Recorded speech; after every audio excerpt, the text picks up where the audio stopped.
Big Bird and the Lost Bear. One of Radar's button eyes hung loosely on a piece of thread. His coat was dirty and a bit of stuffing was coming out of one of his ears. "You don't look very well," Big Bird said as he carefully tucked his blanket around the little bear. "You had better stay in bed until I get back from playgroup." Big Bird patted Radar on the head. Then he waved goodbye and hurried to playgroup. It was a busy morning. The class made sculptures out of clay. They coloured pictures, played with blocks, and sang songs.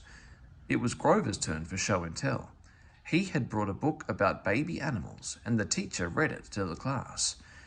When she finished, she said, "Big Bird, next week it is your turn to bring something for show and tell." "Oh, good," said Big Bird. "I would like to bring my teddy bear, Radar." Then he remembered how Radar had looked earlier that morning.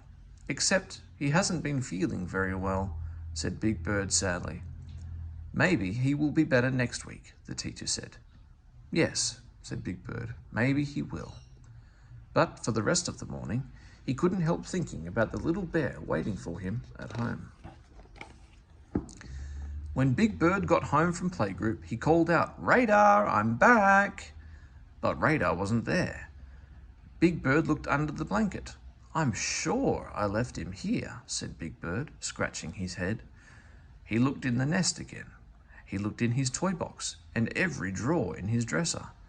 He looked on top of things and behind things and under things, but he couldn't find Radar.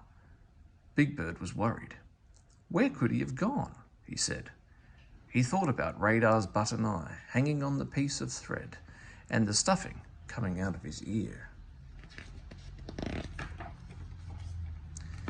"That bear is in no shape to leave the nest.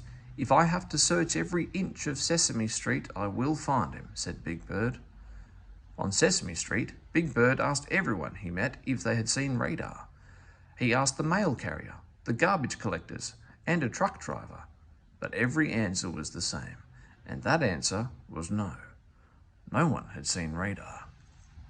Big Bird did not give up. He asked Oscar, Ernie, and Bert. He asked at Hooper's stall and at Louise's fix-it shop.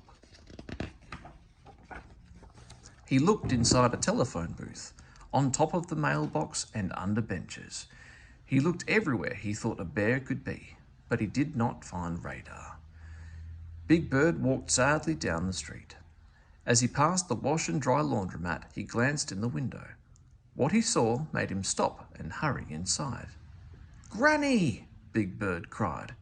"Big Bird!" Granny cried, giving him a hug. "I thought I'd surprise you and come for a visit." "Radar didn't look too well, so I fixed him up and gave him a bath. I hope you weren't worried about him." "I was," said Big Bird, "but I'm not anymore." Radar's button eye was sewn in place, his ear was mended, and he was soft and fluffy clean.